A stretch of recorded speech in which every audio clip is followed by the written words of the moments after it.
Hello, everybody, and welcome to Mindset Mastery with Mindset Mary. Today, I have Jason Stonehouse with me.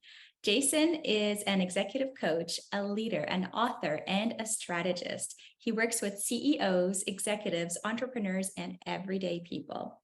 His specialty is coaching people to break free from stress, anxiety, and overwhelm, and has developed the inside out strategy that has been transformational. Jason holds a master's degree in counseling and has been the point leader in organizations and ministries for the past 30 plus years. Today, we dive into Jason's newest book titled The Calm and Confident Leader. Welcome to the show, Jason. Thanks. It's really great to be here. And I've heard so many good things about you and what you're doing. And so I'm hoping we can add value and be helpful here. So, Absolutely. Thank you. I'm happy to have you. So, mhm. Jason, how did you get into this line of work? Well, I have been in leadership roles really since middle school. And as a leader, I've always dealt with stress. And about 10 years ago, I was dealing with such extreme, unbearable, what I thought was stress. And I ended up going to therapy and discovered that what I really was dealing with was extreme anxiety. I was having panic attacks and all these things. And I didn't really know much about that whole world, but it very much hit me. And so I was really struggling with what do I do? I was developing phobias and that kind of thing. And I actually thought about quitting leadership because I was just like, if this is going to be the rest of my life, I don't know that I want to do this anymore. And Yeah. so that led me on a journey to really try to figure out what was going on, inside of me and all of those things. And so after about 8 years of therapy, a ton of research, lots of conversations with lots of leaders, I developed a system and a program that I use today to coach all kinds of people around the country because I knew I can't be the only person dealing with this. And so I really wanted to just be helpful to other people. Yeah. Yeah. Yeah. They say often that, our purpose tends to come from our pain and the things that we Yeah, struggle with in our life. Yeah. absolutely. Yeah. So then Mhm. lately you've written this book, The Common Yeah. Confident Leader. What led you to Hey, I got a copy. it? Yeah. Very Uh, nice. yeah. So So what yeah, I think the reason for me anyway, as I was coaching people one-on-one, I started seeing, and I know you do a lot of coaching as well, and I started seeing like that every single person I was working with was making major changes, major transformation. And so I started getting messages from their spouses and they said, "What did you do to my wife?" Or "What did you do to my husband?" Like they're a different person since working in the coaching time. And so I quickly realized that I was going to be really limited if I'm only coaching people one-on-one.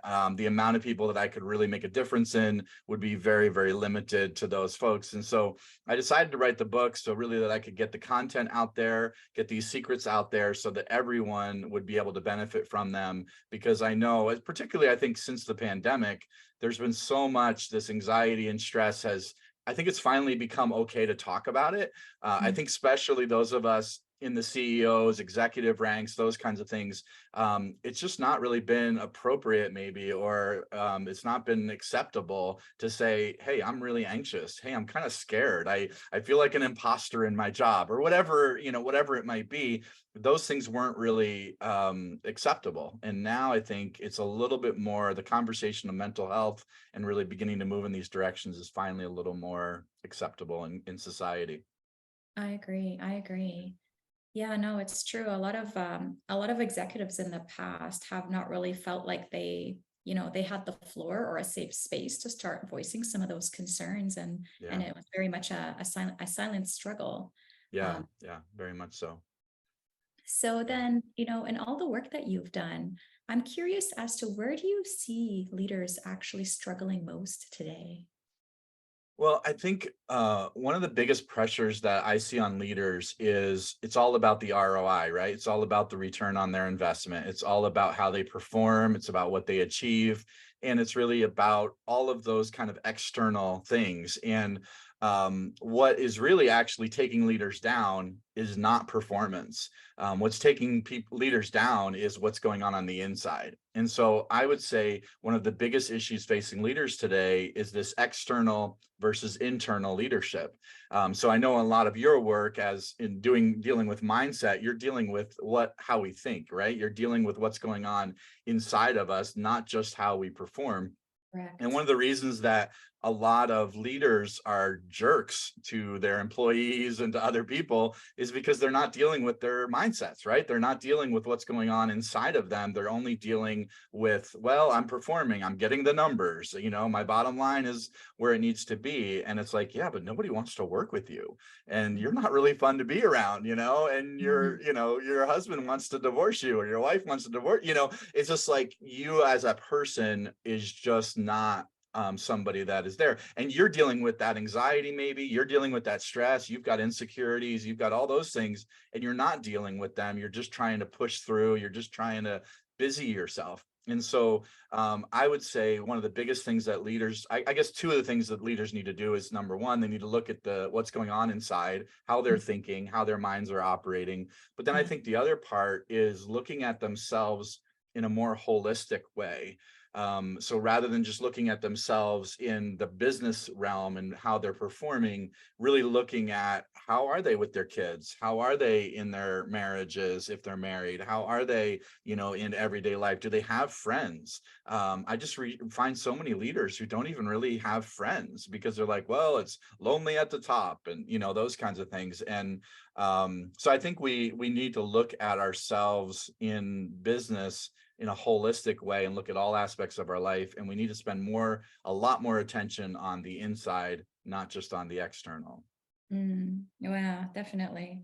I mean, that's what I find with mindset coaching as well. It's the friction between the external and the internal, and you know, the ability for that entrepreneur or that executive to really do the inner work to get themselves in congruence and alignment with their exterior world, and having that, having their interior world and their exterior world match. And I think that Yeah, when they don't match, I think that's when the stress and the overwhelm and the anxiety starts to creep in, because you're feeling something on the inside, but you're behaving like someone completely different on the outside. And it takes a lot of work to try to yeah, absolutely. people to different people all the time, right? Like Yeah, putting on the hat, taking off the hat. So I would agree with you, yeah, Jason. yeah. It's really related to the inner work that has to take place, and seeing how people are being with their relationships and the things outside of work as well.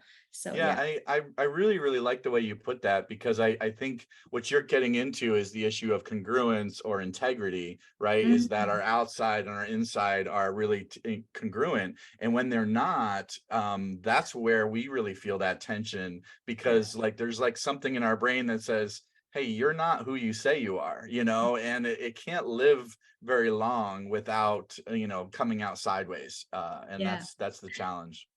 That's Yeah. true. Very true. Yeah. And that the amount of work and energy it takes to try to be something we're not, or do Mhm. something we don't believe in, like it takes away from living what you do want to be doing, and the Yeah. way you want to be feeling. Mhm. So I guess my next question to you, Jason, is how does like mindset specifically play into the work that you do, especially with this book that you've published? Well, I think especially in the field of stress and anxiety, most people tend to treat it with like medication, or, I just need to exercise more. I need to eat better. I need to get more sleep. And those things really can help. And they definitely play into the amount of stress and anxiety we have. But what I do with my clients is I really try to get to the root. I kind of look at what is underneath the anxiety, what is underneath the stress, what's driving that particular thing. Why are they overthinking? Why are they overwhelmed? And it always comes down to faulty mindsets. I mean, Mm. really, when you think about it, everybody that I work with, those root issues really come down to faulty mindsets. And I think, and I'm not sure how you particularly define that word mindsets, but I really think of it as the things we tell ourselves, right? The beliefs that we have, our Yeah. core drivers, in our minds. These are the messages that we constantly are telling ourselves. And when those messages are faulty or even just skewed a little bit, like a lot of my clients I work with, half of their mindset is accurate, and then Mm, the other half is not. And but they've kind of accepted the whole thing as, well, this is just how I live and this is just who I am and that kind of thing. So really what we do is we want to try to discover what are the mindsets that are operational for them, and then rewire them into more healthy mindsets. So one of the things I do specifically with the mindset piece is I try to create, a part of the coaching program is we try to create specific mindsets that counter the faulty mindsets that they had been operating under. And when we can start to rewire those with some healthy mindsets, it makes a huge, huge difference when it comes to their level of anxiety or stress. And I do talk about some samples of that in the book as well, to help kind of people process through that mindset piece. But that really is a big change aspect, a transformational aspect for people.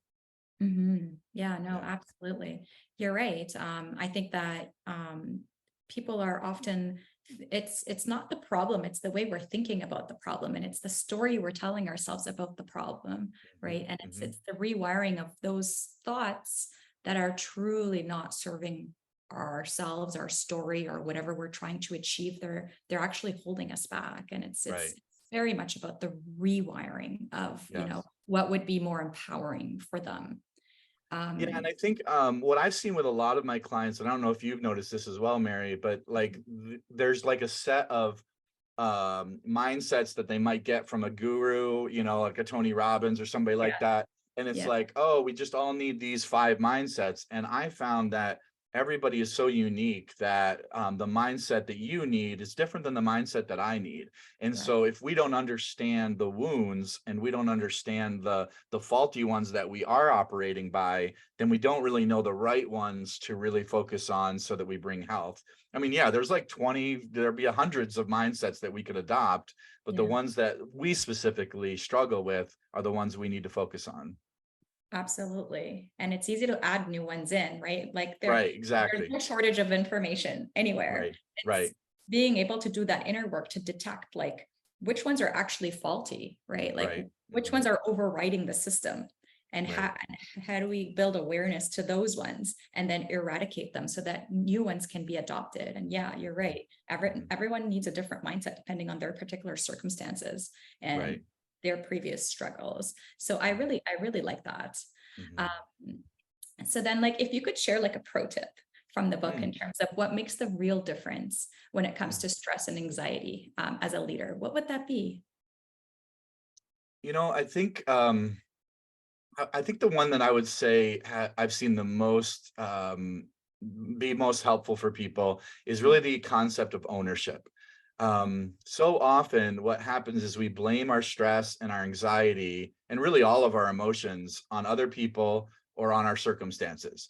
Mhm. Well, if I just had a better boss, or if my wife was a little more understanding, or, if my kids were not so needy, or, whatever, we just tend to blame our experience, our stress and anxiety on you, right? Like one of the most common things people will say is, you make me so mad. Mhm. And what we do whenever we blame our circumstance or we blame another person is we really take away our ability to bring change. So Mhm. let me kind of explain, like, when the problem is you, right? Like you and I are friends, and you're the one who's causing stress in my life. Well, if you don't change, then I'm never going to be able to deal with my stress, right? Because you're Mhm. my problem. And if you don't change, then I don't get to change. However, if I now own it, so I say, you know what, she doesn't make me mad, I choose to be angry. She doesn't cause me anxiety, I choose to be anxious. Well, Yeah. now I own it, right? So now I can begin to make change. So one of the things I say to my clients is, you are 100% responsible for everything you think, feel, and do. You're 100% responsible. So nobody can make you think something. Nobody can make you feel something. Nobody can make you do something. Yeah. That is your choice. And when that happens and the light bulb goes on, now Mhm. all of a sudden I can start to say, okay, what if I don't want to feel this? And I have a Mhm. tool that I actually share in the book on how do you can actually rewire and actually change your feelings. So I Yeah. don't have to feel the thing that I don't want to feel. And it really comes to what is underneath that. And we can talk about that later if we want to. But really what I would say is you cannot bring the change you want to bring in your life until you own your own life. And as much as you want to give away the power to everybody else to define you, to define your worth and your value, all those things, if we give that all away and we don't take responsibility and ownership, then we're never going to change. We're always going to be stuck. Yeah, I absolutely agree. Even speaking from personal experience, I mean, the moment I realized this big issue that I had, I just needed to take radical responsibility for it and Hmm. not, feel Hmm. hurt or blame someone else for the way I'm feeling. That felt liberating. That felt Hmm. empowering. That Hmm. gave me the ability to give myself permission to move Right. forward and make that change. And I get it, right? Like, I mean, it does feel better when I can blame you, right? When I can blame somebody else, it feels better because it's like, well, if they would just change but it's like eventually you got to say, like, stop playing games. Like Yes. you have a chance to make a change, but you've got to start with the ownership piece. Yeah. Yeah, no, I totally agree. And I Mhm. have some clients that like when I say that, that's a bit triggering. Like, what Yeah. do you mean I'm responsible? Like I Sure. did, and they're still in that like victimhood mentality. Mhm. And I guess people will realize that accepting responsibility is the best solution, but that's Right. only when they're ready to accept responsibility. And that's not to say that those other people in your life are totally healthy and treating you well. They may not be, but Yeah. but still, it's like I chose to be angry in response to your asinine behavior. but but I made that choice to be angry. I had other choices on how I Exactly. could respond to your behavior, and I Yeah. chose anger or I chose anxiety. And I think people don't see it as a choice, and that I think is really really dangerous because all of a sudden I start to say, well, I didn't get to choose this, it just happened, or it's just my reaction. And I'm like, yeah, but you can be intentional about your response rather Mhm. than just be impulsive with your reactions. Oh, that's so good. Yes. Be intentional with your response and not so impulsive with your reactions. Yeah, that's true. Very true. Um, so then as we're talking about emotions, what role do you think that these emotions are playing in our lives? Because I tend to see that we like certain people have certain patterns of emotions, Mhm. but I'm interested to see what you see with your clients. What do you can you say some more about emotion, the patterns of emotions? What do you Patterns mean by like that? Yeah. people will have certain patterns whereby if a certain situation happens, they get triggered into reacting in a specific way. So of course, Oh, it's like the same cycle every it's time the kind of same. thing. Exactly. Right. So if they Yeah. see that particular person, that will trigger anger. And then, or if a certain situation, say, happens with their kids, it triggers overwhelm and then it triggers frustration. And it's like Oh, sure. end up going back to the emotions that feel most familiar in the circumstances. So we tend to, Hmm. there tends to be a pattern and a cycle in whether it's people, places, or things, or that are happening in our environment where we continue to trigger the same emotion because we're not Sure. taking a step back and really choosing our emotions. We allow Oh, our okay. emotions to really just choose us because that's just what we're used to. Sure, sure. That's good. Yeah, I guess the way I view emotions is I really look at them as warning lights, or they're like kind of like the smoke alarms. And if we only deal, and what most people will do is they deal, like, think about it this way. Like if your warning light comes on in your car, a lot of people would just say, this is the metaphor. They would put duct tape over the warning light, right? Let's deal with the light, rather than deal with what the light is pointing to. Or, Yeah. we've got our smoke alarm is going off in our house. Well, let's Mhm. put pillows and tape pillows around our smoke alarm so we don't hear it. Or let's take the battery out. That's the answer is we Yeah. do. And I think that's the same thing we do with our emotions is we try to say, is there a way I can stuff this emotion? Is there a way that I can count to 10 and manage the emotion? So all of the emphasis and all of the focus is on the emotion and not on what the emotion is pointing to. And I Right. think that's really where, so I'm kind of giving away a little bit of the secret as far as how emotions are changed, but emotions aren't changed by focusing on the emotion. Like, don't be mad, don't be mad, don't be, well, it's just not going to happen. You've got to look at, why am I mad?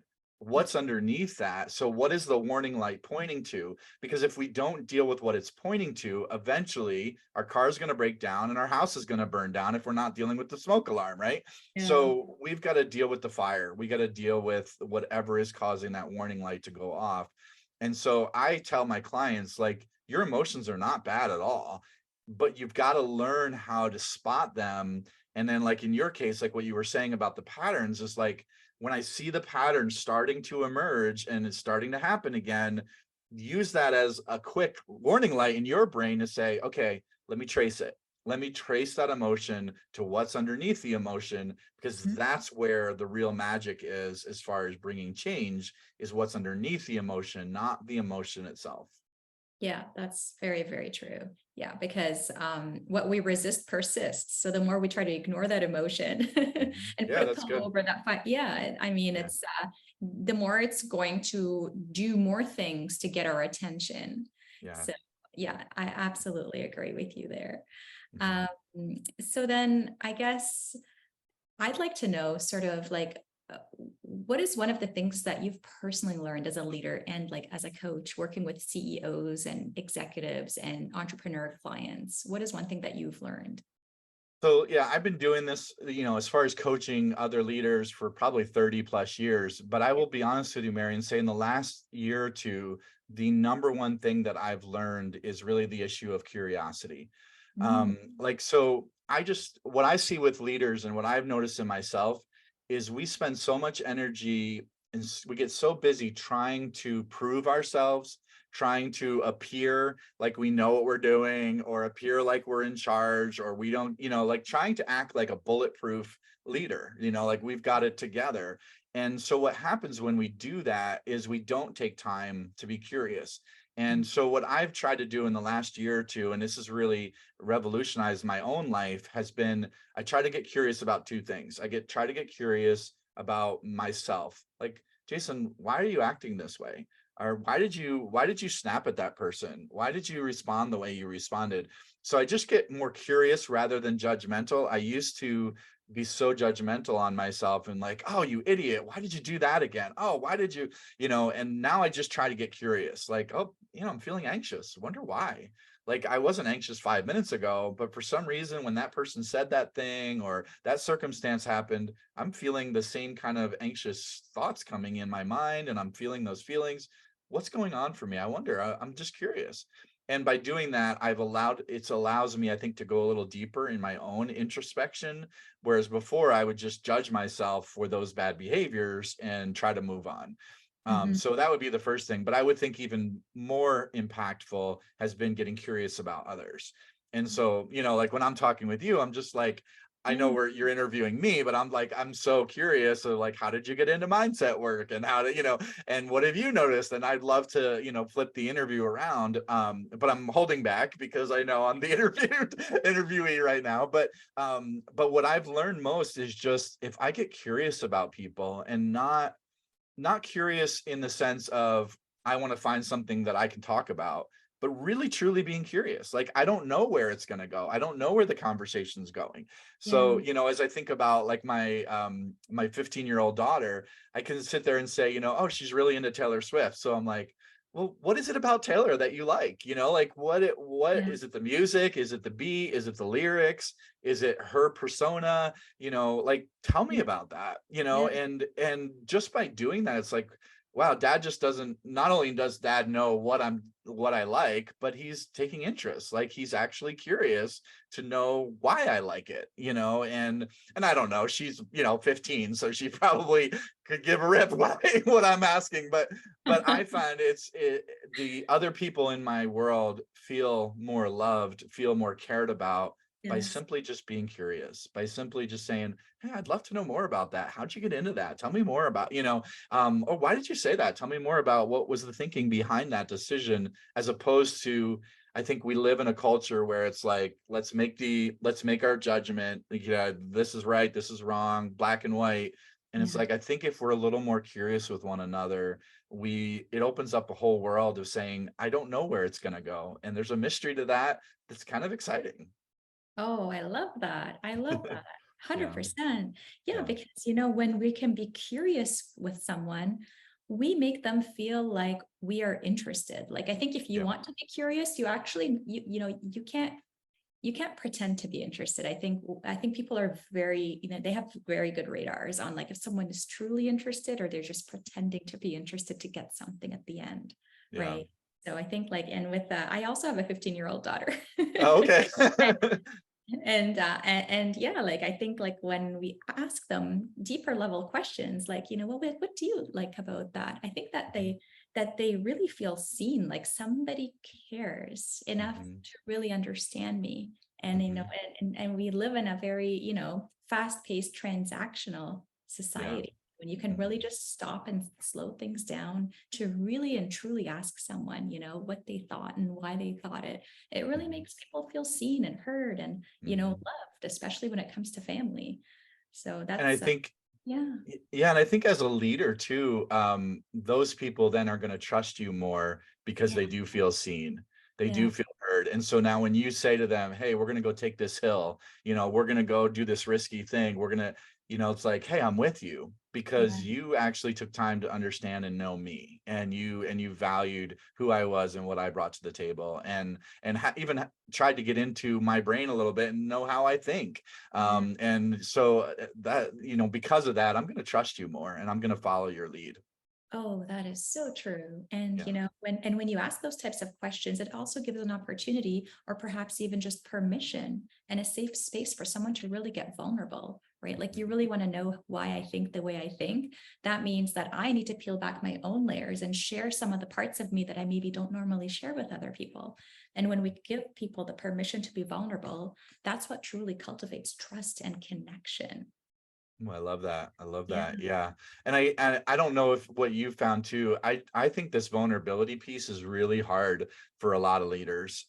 Just that I think so many people have been hurt, or Yeah. it's like if I be vulnerable, that then I'm struggling, then they're gonna fire me, or and it's just like we've not created, like you just said, those safe spaces Yeah. where it's okay for me to be vulnerable. And that's probably why you and I have a job, because people have a safe space to come and talk to us, and start to move to, okay, what is now being seen, and then I can be vulnerable, and then I can start to bring the change that I need to bring in my own life so that I can interact better in the real world, so to speak. So Absolutely. Yeah, yeah. no, I agree. Also, I think that like a lot of leaders, executives, CEOs, they feel like they can't be vulnerable because they also think that they have to have it all put together Yeah. perfectly all the time. Like they always have to be on for everybody. And at the end of the day, like no matter what your title is, it's behind that title is a person, right? And that person has the same emotions and feelings just like everybody else. And not every leader, because it tends to be lonely at the top, yes, but there's many reasons for that. Yeah. But I think that's also why people at the top do seek out executive coaches, because everybody needs an outlet, right? Mhm. Everybody needs that safe space to really just, peel back those layers and really just be themselves. And sometimes like I'll be coaching someone and that person, he'll be like, wow, I didn't know I was thinking that, right? Because it's one thing to think and ruminate in our minds, but it's another thing to verbalize. When we Mhm. verbalize, there's like different parts of our brain that are bringing up things that we weren't even aware of, right? So it's super important to have that safe space where you can talk with someone who you trust, who you've cultivated a really good, strong connection with, where you can just share more of yourself. Yeah. I love that. That's really good. Yeah. That's wonderful. Yeah, no, Mhm. I'm very happy that we were able to connect today. So then, Mhm. in terms of your book, if someone wants to get a hold of your book or even get a hold of you and follow some of your work, where can Mhm. they find you? Well, I would say calmconfidentleader.com. Calmconfidentleader.com is my website. You can get the Okay. book from there. And actually, the people who order the book from my website directly, I actually will sign every copy and write you a little note. So, Nice. little extra plug there. But it's Yeah. also available on Amazon. Just search Calm Confident Leader, or search my name, Jason Stonehouse, and those will be available for you there. So, but yeah, I would love to have you pick up the book and be able to share it with others, and it would be fun. Oh, absolutely. So I'm encouraging everybody, Calm Confident Leader, grab the book and try to get it off of Jason's website so that you can have that autographed for you. Yeah. Thank you so much for being on the show today. I'm happy to have you on and hope to Absolutely. connect with you again soon. All right. Thanks, Mary. Appreciate it. All right, take care. Bye-bye. All right. Bye-bye.